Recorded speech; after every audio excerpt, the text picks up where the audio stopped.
नमस्कार दोस्तों, आपका स्वागत है माँ टीवी पर।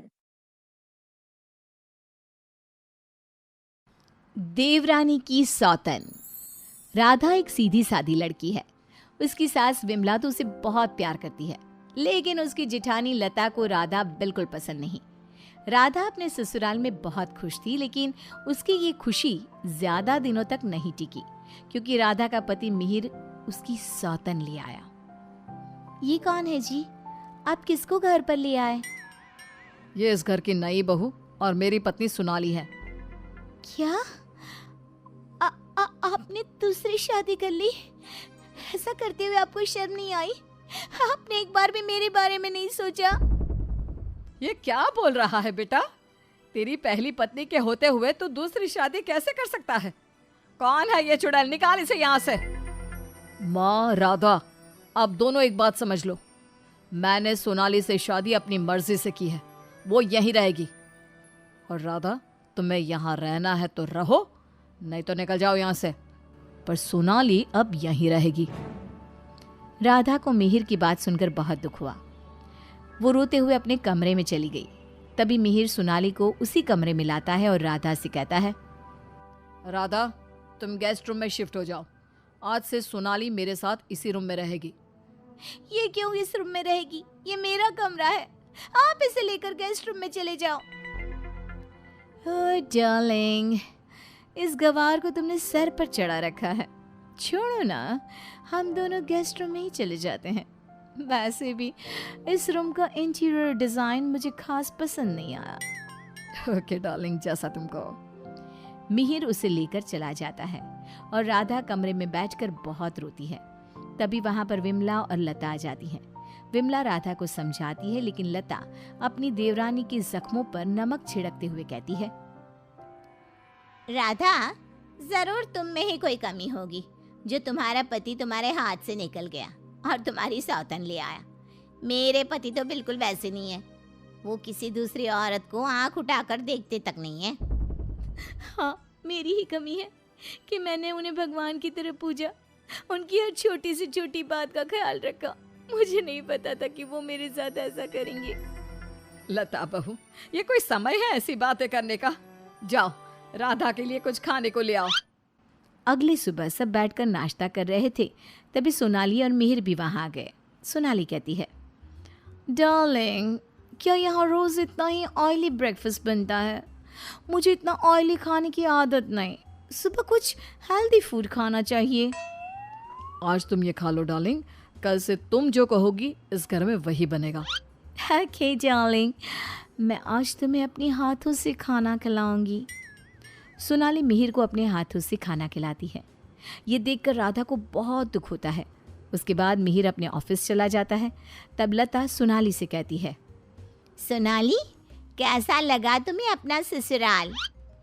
अच्छा है, लेकिन यहाँ कोई भी मुझे पसंद नहीं करता। पसंद तो मुझे भी कोई नहीं करता। सब उस राधा के आगे पीछे ही घूमते हैं। चलो छोड़ो इन बातों को, आओ मैं तुम्हें घर दिखाती हूँ। लता सोनाली से बहुत बातें करती है। जब मिहिर घर पर नहीं होता तो दोनों आपस में घंटों बातें करती। लता और सोनाली की नज़दीकियाँ देखकर विमला सोचती है, ये लता बहू हमेशा सोनाली से गुड़ पर चींटी की तरह क्यों चिपकी रहती है? राधा से तो कभी इसने ढंग से बात भी नहीं की। राधा भी तो इसकी देवरानी है और ये देवरानी से बोलती तक नहीं, लेकिन देवरानी की सौतन से चिपकी रहती है। विमला ये सब सोच ही रही होती है कि तभी वहां राधा आकर पूछती है, माँ जी, आज रात के खाने में क्या बनाऊं? अरे राधा, मुझसे क्या पूछ रही है? अपने पति से पूछ। मिहिर जी। राधा कुछ बोल पाती इससे पहले ही मिहिर बोल पड़ता है, माँ, मैं और सोनाली आज शाम मूवी देखने जाएंगे और डिनर भी बाहर करेंगे, तो आप हमारे लिए कुछ मत बनाना। ये बोलकर मिहिर वहां से चला जाता है। राधा रोते हुए अपनी सास से कहती है, देखा माँ जी आपने, आप ये मुझसे बात करना भी पसंद नहीं करते।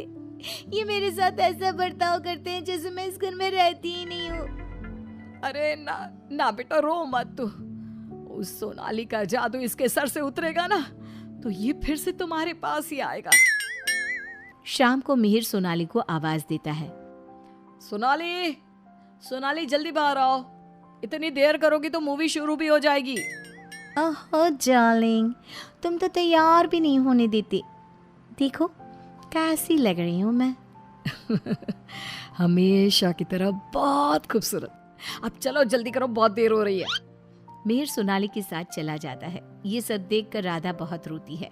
इसी तरह एक दिन सभी बैठकर खाना खा रहे होते हैं कि तभी मिहिर सोनाली से कहता है, सोनाली, कल मैं ऑफिस नहीं जाऊंगा, कल हम शॉपिंग पर जाएंगे। ठीक है डार्लिंग। बेटा, राधा को भी शॉपिंग पर ले जा। उसके सारे कपड़े पुराने हो गए हैं और वो दिन भर घर के कामों में लगी रहती है, कहीं बाहर ही नहीं जाती। बाहर जाएगी तो उसका मन भी बहल जाएगा। क्या कह रही हो माँ? मैं राधा को लेकर बाहर जाऊंगा? कभी नहीं। सॉरी माँ, लेकिन मेरे पास टाइम नहीं है। मैं आपको रुपया दे दूंगा, आप चली जाना उसे लेकर। बेटा, तू तो राधा को बिल्कुल भूल गया है, मगर ये याद रख, वो आज भी तेरी पत्नी है और इसी घर में रहती है। हाँ, तो वो क्यों रह रही है इस घर में? चली क्यों नहीं जाती? राधा, अगर तुम चाहो तो मैं तुम्हें तलाक दे सकता हूँ। तुम ठीक से सोच लो और अपना फैसला मुझे बता देना। बदले में जो चाहो वो मैं तुम्हें दे सकता हूँ। मिहिर की बात सुनकर राधा के ऊपर मानो बिजली सी गिर गई। इसी तरह कुछ दिन बीत गए। राधा अब बहुत दुखी और चुप चुप रहने लगी। एक रात विमला किचन की तरफ पानी लेने जा रही थी, लेकिन किचन में से बातों की आवाज सुनकर वो बाहर ही रुक गई और सोचने लगी, अरे ये इतनी रात को कौन बातें कर रहा है? ये तो लता और सोनाली की आवाज लग रही है। ये दोनों इतनी रात को क्या बात कर रही है? ध्यान से सुनती हूँ तब पता चलेगा। वो दोनों की बात ध्यान से सुनती है। सोनाली लता से कह रही थी, देख मेम साहब, तेरे देवर को मैंने तेरे कहने से पटाया था। मैंने तेरा काम कर दिया। अब तू मुझे बाकी के रुपए दे दे, नहीं तो तेरे घर वालों को तेरी सारी सच्चाई बता दूंगी। अरे तू ज्यादा चालाक मत बन। मैं तुझे पहले भी कई सारे रुपए दे चुकी हूँ, अब और रुपया नहीं दे सकती। तू जैसी लड़की को इतना अच्छा घर दे दिया, इतना अच्छा पति दे दिया, और क्या चाहिए तुझे? विमला दोनों की बात सुनकर समझ जाती है कि दाल में कुछ काला है। वो सोनाली की जन्म कुंडली निकालने में लग जाती है। तब उसे सोनाली की सच्चाई पता चलती है। एक दिन विमला सारे घर वालों को बुलाती है और कहती है, मेहर, तुमने सोनाली से शादी कर ली है, ये बात हमारे रिश्तेदारों को भी तो पता चलनी चाहिए ना। मैं तुम दोनों की शादी की खुशी में एक छोटा सा प्रोग्राम करना चाहती हूँ, जिसमें मैं सारे रिश्तेदारों को बुलाऊंगी। सोनाली, तुम भी अपने रिश्तेदारों का नाम और पता बता दो, मैं खुद उन्हें निमंत्रण भेजूंगी। ये सुनकर सोनाली घबरा जाती है। तभी मिहिर कहता है, माँ, सोनाली का कोई रिश्तेदार यहाँ नहीं रहता, वो सब अमेरिका में रहता है। सोनाली खुद अमेरिका से आई है, इसलिए आप बस हमारे रिश्तेदारों को ही इनवाइट कर दीजिए। मेहर, तुम बहुत भोले हो, तभी तो इस 420 सोनाली ने तुम्हें आसानी से बेवकूफ बना दिया। यह कोई अमेरिका से नहीं आई, ये जेल से आई है, और इसके घर वाले भी एक नंबर के चोर हैं। ये और इसके घर वाले लोगों को बेवकूफ बनाकर घर लूट कर ले जाते हैं, और इसको तुम्हारी जिंदगी में लाने वाली है लता। लता, अब तुम बताओ, क्यों किया तुमने ऐसा? हाँ, मैंने ही सोनाली को रुपया दिए थी कि वो मिहिर को अपने प्यार के जाल में फंसा ले और मेरी देवरानी की सौतन बनकर इस घर में आ जाए। लेकिन भाभी, आपने ऐसा क्यों किया? क्योंकि मैं जलती थी तुमसे। घर के सभी लोग और माँ तुमसे प्यार करते थे। मैं तुमसे बदला लेना चाहती थी, इसलिए मैंने ऐसा किया। भाभी, आपको शर्म आनी चाहिए। आपने मेरा घर बर्बाद किया। मैं आपको कभी माफ नहीं करूंगी। सारी सच्चाई जानने के बाद मिहिर सोनाली को घर से निकाल देता है और राधा से माफी मांगता है। राधा, मुझे माफ कर दो, मैंने तुम्हारे साथ ठीक नहीं किया। मिहिर, मैं तुम्हें माफ नहीं कर सकती और ना ही तुम्हारे साथ रह सकती हूँ। मैं जा रही हूँ ये घर छोड़कर। लेकिन राधा, इसमें मेरी क्या गलती? ये सब तो भाभी ने किया है ना, मैं तो बेकसूर हूँ। अगर सोनाली सच में अच्छी लड़की होती तो क्या तुम उसे छोड़ते? कभी नहीं।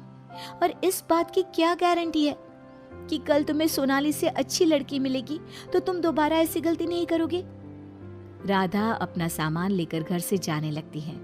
विमला और मिहिर उसे बहुत रोकते हैं, लेकिन वो नहीं रुकती।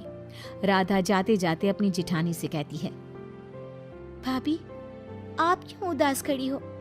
आपने जो चाहा था वो तो पूरा हो गया ना। मैं जा रही हूँ हमेशा के लिए। अब आप ही इस घर की बहू हैं। अब सब आपको ही प्यार करेंगे, बस। तभी लता का पति विकास आ जाता है और कहता है, नहीं राधा, ये इस लायक नहीं कि इसे कोई प्यार करे। लता, तुम अभी इसी वक्त इस घर से निकल जाओ। मैं तुम्हें एक सेकंड भी यहाँ बर्दाश्त नहीं कर सकता। अगर मैंने तुम्हें इस घर में जगह दी तो न जाने कल तुम हमारे ऊपर कौन से दुखों का पहाड़ तोड़ दोगी। लता विकास से बहुत माफी मांगती है, लेकिन वो उसे घर से निकाल देता है।